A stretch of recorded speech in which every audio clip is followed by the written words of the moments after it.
বাংলাদেশে হামাসের ঘাঁটি রয়েছে, এটা নিয়ে ব্যাপক আলোচনা চলছে। এখন প্রশ্ন হচ্ছে, সত্যি কি বাংলাদেশে হামাসের ঘাঁটি রয়েছে, নাকি দেশকে অস্থিতিশীল করার জন্য ভারত ও আওয়ামী লীগপন্থী কিছু মহলের পরিকল্পিত কোনো অপপ্রচার? সম্প্রতি এই প্রশ্ন ঘিরে শুরু হয়েছে নতুন বিতর্ক। পেছন থেকে একের পর এক উঠে আসছে বাংলাদেশকে নিয়ে এই ষড়যন্ত্রের নীল নকশা কারা তৈরি করেছিল এবং অবশেষে তারা কতটুকু সফল হতে পেরেছে, এবং আজকের এই পর্যায়ে কারা সত্যিকার অর্থে বাংলাদেশকে অস্থিতিশীল করার পেছনে গুরুত্বপূর্ণ ভূমিকা পালন করেছে। ভারতীয় কিছু গণমাধ্যম এবং হিন্দুত্ববাদী থিঙ্ক ট্যাঙ্ক দাবি করছে ফিলিস্তিনি সংগঠন হামাসের সঙ্গে বাংলাদেশের কিছু গোষ্ঠীর নাকি যোগাযোগ রয়েছে। এমনকি তারা প্রমাণসহ তুলে ধরছে এই গোষ্ঠীগুলো সরাসরি হামাসের সাথে ইনভলভ হয়ে পড়েছে। এমনকি তারা অভিযোগও তুলেছে হামাসের শীর্ষ নেতারাও নাকি বাংলাদেশে একাধিকবার এসেছে এবং এখানে তাদের প্রভাবও ক্রমশ বাড়িয়েছে। কিন্তু প্রশ্ন হচ্ছে, এই দাবির পক্ষে কি কোনো নির্ভরযোগ্য প্রমাণ সত্যি তারা দেখাতে পারবে, নাকি তারা মিথ্যা প্রোপাগান্ডায় ছড়াছে? ভারতের হিন্দুত্ববাদী ঘনিষ্ঠ থিঙ্ক ট্যাঙ্ক উসানাস ফাউন্ডেশন একটি নিবন্ধে দাবি করেছে 2024 সালে বাংলাদেশে আয়োজিত একটি ধর্মীয় অনুষ্ঠানে হামাসের দুই নেতা নাকি অংশ নিয়েছিলেন। তারা উল্লেখ করেছেন হামাসের এই দুই নেতা সরাসরি তারা শুধু অংশই নেয়নি, দীর্ঘক্ষণ তাদের সাথে গোপন বৈঠকও করেছিল। কিন্তু আশ্চর্যের বিষয় হলো, এই নিবন্ধে লেখকের নাম নেই, আর সেখানে উত্থাপিত তথ্যেরও শক্ত কোনো প্রমাণ উপস্থাপন করা হয়নি। আর এটার আলোকেই ধরে নেওয়া যায় যেটা সম্পূর্ণভাবে মিথ্যা প্রপাগান্ডা। এরপর ভারতে নিযুক্ত ইসরায়েলের রাষ্ট্রদূত পাকিস্তান ও বাংলাদেশের মধ্যে হামাস সংশ্লিষ্ট যে তৎপরতা, এটা নিয়ে গভীর উদ্বেগ প্রকাশ করেছে। তবে তিনিও হামাস নেতাদের বাংলাদেশ সফরের বিষয়ে নির্দিষ্ট কোনো তথ্য বা প্রমাণ প্রকাশ করেননি। এই রিউভেন আজার তিনি এক প্রকার ভারতের দ্বারা প্রভাবিত হয়ে, বা ভারত হয়তো তাকে দ্বারা এই কথা বলাতে পারে বলে এটা এখন কিন্তু অনেক বিশ্লেষকই এটা মনে করছে। অনেকের ধারণা, সম্প্রতি বাংলাদেশে রাম মন্দিরকে কেন্দ্র করে যে উত্তেজনা এবং সাম্প্রদায়িক বিভিন্ন যে সমস্যা তৈরি হয়েছে, এমনকি সর্বপ্রথম জনাব তারেক রহমান বাংলাদেশের বর্তমান প্রধানমন্ত্রী তিনি ভারত সফরে না যেয়ে কেন মালয়েশিয়া এবং চীন সফরে যাচ্ছেন, এবং এই মালয়েশিয়া চীন সফর যেন সম্পূর্ণভাবে বন্ধ করে দেওয়া যায়, বাতিল করে দেওয়া যায়, এটার জন্য এক গভীর ষড়যন্ত্র তৈরি করা হচ্ছে মূলত ইসরায়েলকে রাষ্ট্রদূতকে দিয়ে এই কথা বলানোর মাধ্যমে এবং বাংলাদেশে রাম মন্দির ঘিরে এই বিতর্ক উস্কে দেওয়ার মাধ্যমে। অর্থাৎ গভীরভাবে বাংলাদেশকে নিয়ে ভারতের প্রেসক্রিপশনে একের পর এক এই ভারতের আধিপত্যবাদীরা তারা মূলত চেষ্টা চালিয়ে যাচ্ছে বাংলাদেশের অভ্যন্তরে এমন এক গভীর ষড়যন্ত্র করতে, যেটার মাধ্যমে বাংলাদেশের প্রধানমন্ত্রী চীন সফর যেন বাতিল করে দেওয়া যায়। ইতিমধ্যে সকলেই আমরা জানি যে বাংলাদেশের প্রধানমন্ত্রী চীন সফরে যাওয়া মানে হচ্ছে এবার বাংলাদেশের প্রতিরক্ষার বিষয় নিয়ে তারা গুরুত্বপূর্ণ আলোচনা করবে এবং এমন কিছু চুক্তি স্বাক্ষর করতে যাচ্ছে যেগুলোর আলোকে চীন থেকে লালমনিরহাট এয়ারবেজের জন্য উন্নত রাডার সিস্টেম নেওয়া হবে, এমনকি সেখানে এয়ার ডিফেন্স সিস্টেমও বসানো হবে। এছাড়া চীন থেকে উন্নত প্রযুক্তি সম্পন্ন Z-10C যুদ্ধ বিমানও নেওয়া হবে। অর্থাৎ এইগুলো করার অর্থ হচ্ছে বাংলাদেশ স্বাবলম্বী হয়ে যাবে এবং বাংলাদেশ ভারতের উপর থেকে নির্ভরশীলতা কমিয়ে তারা আত্মনির্ভরশীল হয়ে যাবে। বাংলাদেশ আত্মনির্ভরশীল হয়ে উঠুক, এটা ভারত কোনোভাবেই চায় না, যে কারণে ভারত অবশেষে তারা এই শেষ খেলাটা খেলতে চাচ্ছে। অর্থাৎ যে খেলার মাধ্যমে যেভাবেই হোক তারা বাংলাদেশ প্রধানমন্ত্রীকে চীন সফর থেকে তারা বিরত রাখতে চায়। আর এই কারণেই বিশ্লেষকদের অভিমত হচ্ছে রিউভেন আজারকে ব্যবহার করে এই মিথ্যা কথাটা ছড়ানো হচ্ছে, যেখানে ইসরায়েলের কোনো পররাষ্ট্রমন্ত্রী থেকে শুরু করে ইসরায়েলের প্রধানমন্ত্রী থেকে শুরু করে বা ইসরায়েলের কোনো পত্রিকাতেও এ ধরনের কোনো কথা বা এমন কোনো বিবৃতি কখনো প্রদান করা হলো না।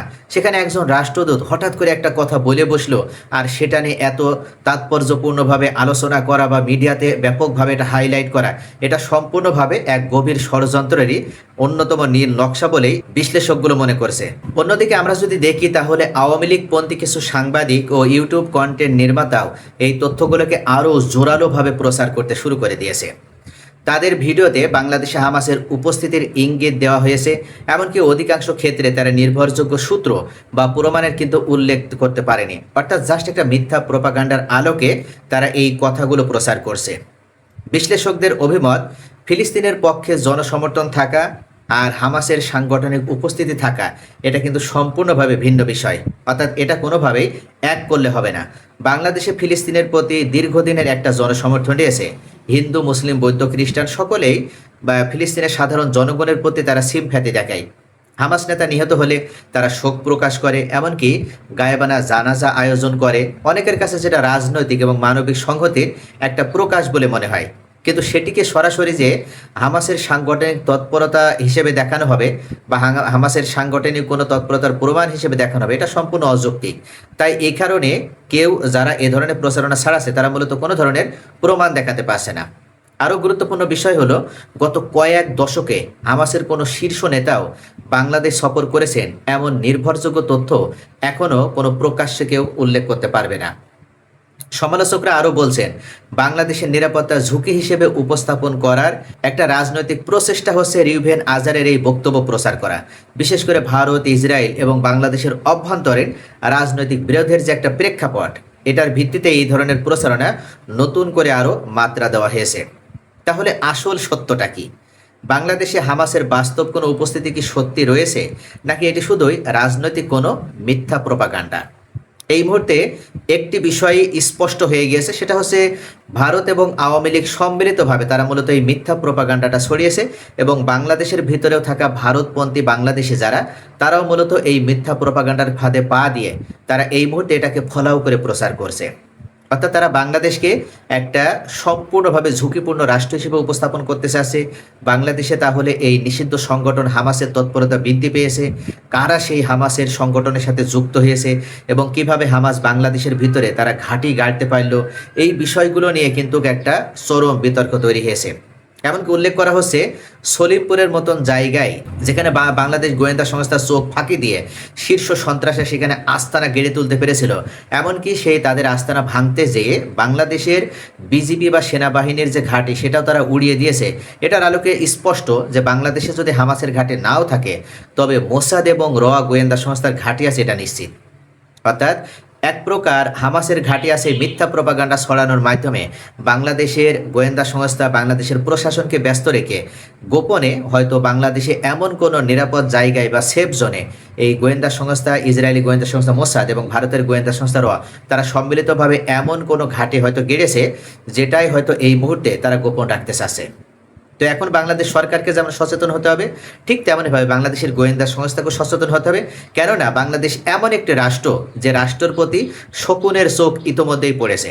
সেই শকুন হিসেবে ইতোমধ্যে আমেরিকা যেমন বাংলাদেশকে নিয়ে নতুন করে এক গেম খেলতে চাচ্ছে, চীনের উত্থান রুখে দিতে চাচ্ছে।